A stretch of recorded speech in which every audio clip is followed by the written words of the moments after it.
নমস্কাৰ, আজি হৈছে ৭ এপ্ৰিল।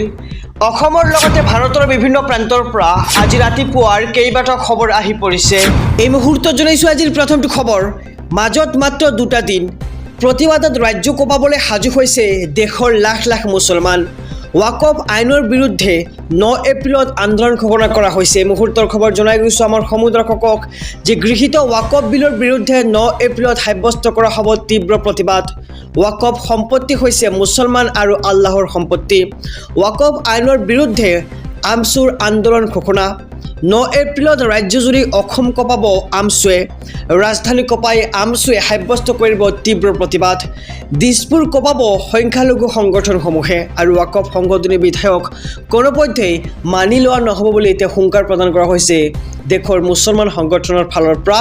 আৰু ৱাকফ সম্পত্তি হৈছে মুছলমান আৰু আল্লাহৰ সম্পত্তি। এই সম্পত্তিৰ ওপৰত কোনেও হস্তক্ষেপ কৰিব নোৱাৰিব। আৰু বিজেপিয়ে মাজনিশা পৰ্যন্ত ৱাকফ বিল জোৰ জুলুমকৈ সংশোধনী কৰিছে।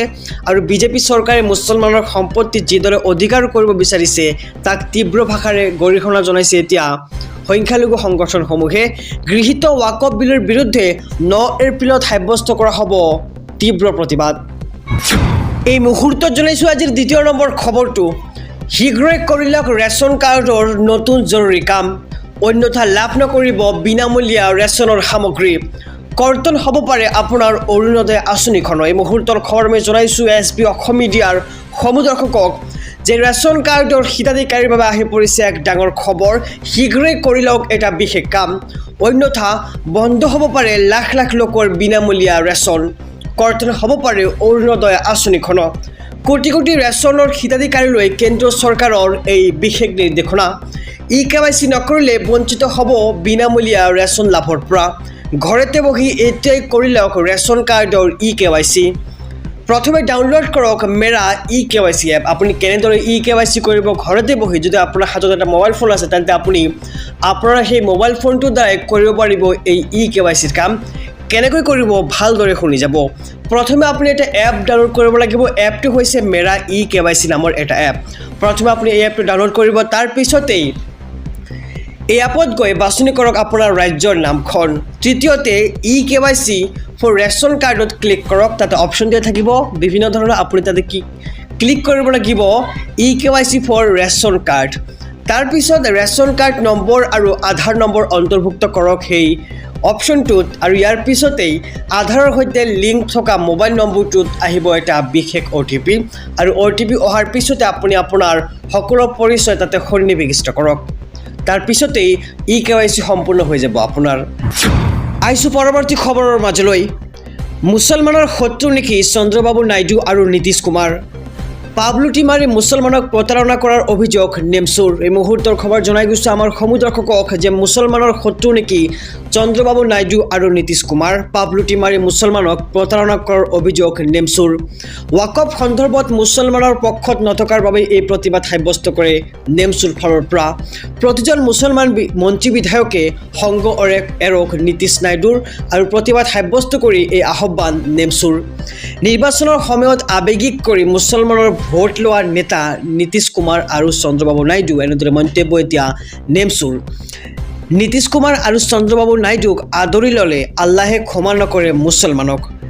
নীতিশ কুমাৰ আৰু চন্দ্ৰবাবু নাইডুক আদৰি ল'লে পাপ লাগিব বুলি মন্তব্য কৰে নেমচুৰ ফালৰ পৰা। আৰু কোকৰাঝাৰ জিলাৰ ফকিৰা গ্ৰামত প্ৰতিকৃতি দাহ কৰি নেমচুৱে সাব্যস্ত কৰিলে বিশাল প্ৰতিবাদ। আহিছোঁ পৰৱৰ্তী খবৰৰ মাজলৈ। সমগ্ৰ ৰাজ্যবাসীৰ বাবে এক ভাল খবৰ। অহা 10 এপ্ৰিল তাৰিখে লাখ লাখ লোকৰ একাউণ্টত সোমাব চৰকাৰী আঁচনিৰ ধন। কি আঁচনিৰ ধন সোমাব একাউণ্টত সবিশেষ জনাইছোঁ আমাৰ সমুদ্ৰককক যে পুৱাই লাখ লাখ লোকৰ একাউণ্টত জমা হ'ব ধন। সাজু কৰক বেংক একাউণ্ট। ৰাজ্যৰ লাখ লাখ মহিলাৰ বাবে 10 এপ্ৰিলত আহিব ভাল খবৰ। মনত ৰাখক বিশেষ দিন 10 এপ্ৰিল বৃহস্পতিবাৰৰ দিনটো। লাখ লাখ লোকৰ একাউণ্টত জমা হ'বলৈ গৈ আছে চৰকাৰী ধন। 10 এপ্ৰিলৰ পুৱাতেই লাভ কৰিব আপুনি এই ধন। অৰুণোদয় আঁচনিৰ লাখ লাখ মহিলাৰ একাউণ্টত জমা হ'ব 1250 টকা। লগতে বৃদ্ধ পেঞ্চন আঁচনিৰ ধন লাভ কৰা হিতাধিকাৰীৰ একাউণ্টত সোমাব ধন। বৃদ্ধ পেঞ্চন আঁচনিৰ ধন লাভ কৰা হিতাধিকাৰীৰ একাউণ্টত সোমাই পৰিব 10 এপ্ৰিল তাৰিখে ধন। লগতে বিধৱা পেঞ্চন লাভ কৰা হিতাধিকাৰীৰ একাউণ্টতো জমা হ'ব এই ধন। দিব্যাংগ আঁচনিৰ ধন লাভ কৰা হিতাধিকাৰীয়েও একেদিনাই লাভ কৰিব এই ধন আৰু ৰাজ্যৰ লাখ লাখ মহিলাৰ বাবে 10 এপ্ৰিল পুৱাই আহিব ভাল খবৰ। মনত ৰাখক বিশেষ দিন 10 এপ্ৰিল বৃহস্পতিবাৰৰ দিনটো লাখ লাখ লোকৰ একাউণ্টত জমা হ'ব ৰাতিপুৱাই চৰকাৰী আঁচনিৰ ধন। আহিছোঁ আন এক খবৰৰ মাজলৈ। বিজেপি চৰকাৰ নোহোৱা হ'লে মুছলমান মহিলাই ন্যায় নাপালেহেঁতেন। বিজেপিৰ প্ৰতিষ্ঠা দিৱসত মুখ্যমন্ত্ৰী ডক্টৰ হিমন্ত বিশ্ব শৰ্মাৰ এই মন্তব্য। বিজেপি চৰকাৰ নোহোৱা হ'লে মুছলমান মহিলাই ন্যায় নাপালেহেঁতেন। 3 তালাকৰ পৰা মুছলমান মহিলাই কেতিয়াও ন্যায় নাপালেহেঁতেন। বিজেপি চৰকাৰ নোহোৱা হ'লে কাশ্মীৰৰ পৰা 370 ধাৰা প্ৰত্যাহাৰ নহ'লহেঁতেন বুলি মন্তব্য মুখ্যমন্ত্ৰী ডক্টৰ হিমন্ত বিশ্ব শৰ্মাৰ।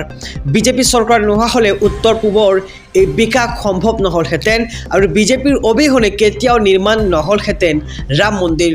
ৱাকফ সংশোধনী আইন কেতিয়াও ৰূপায়ণ নহ'লহেঁতেন আৰু বিজেপিৰ প্ৰতিষ্ঠা দিৱসত এই ডাঙৰ মন্তব্য ৰাজ্যৰ মুখ্যমন্ত্ৰী ডক্টৰ হিমন্ত বিশ্ব শৰ্মাৰ। আৰু বিজেপি চৰকাৰ নোহোৱা হ'লে মুছলমান মহিলাই ন্যায় নাপালেহেঁতেন বুলি মন্তব্য কৰে মুখ্যমন্ত্ৰীগৰাকীয়ে। 3 তালাকৰ পৰা মুছলমান মহিলাই কেতিয়াও ন্যায় নাপালেহেঁতেন বুলি মন্তব্য মুখ্যমন্ত্ৰী ডক্টৰ হিমন্ত বিশ্ব শৰ্মাৰ। সমগ্ৰ ৰাজ্যবাসীৰ বাবে এক ডাঙৰ খবৰ। অহা 15 এপ্ৰিল শেষ সময়সীমা। চৰকাৰী ঘৰৰ বাবে এতিয়াই কৰি লওক জিঅ' টেগিং। সাজু কৰক 4বিধ বিশেষ নথি। মুহূৰ্তৰ খবৰ আমি জনাইছোঁ আমাৰ সবু দৰ্শকক, আপুনি 4বিধ নথিপত্ৰ এতিয়াই সাজু কৰক, কিয়নো অহা 15 এপ্ৰিল হৈছে শেষ সময়সীমা চৰকাৰী ঘৰৰ বাবে জিঅ' টেগিং কৰা। চৰকাৰী ঘৰ নোপোৱা লাখ লাখ লোকৰ বাবে আহি গ'ল ডাঙৰ খবৰ। বৃদ্ধি কৰা হ'ল জিঅ' টেগিঙৰ সময়সীমা। 15 এপ্ৰিললৈকে বৃদ্ধি কৰা হ'ল সময়সীমা। মুখ্যমন্ত্ৰীয়ে কৰিলে ডাঙৰ ঘোষণা।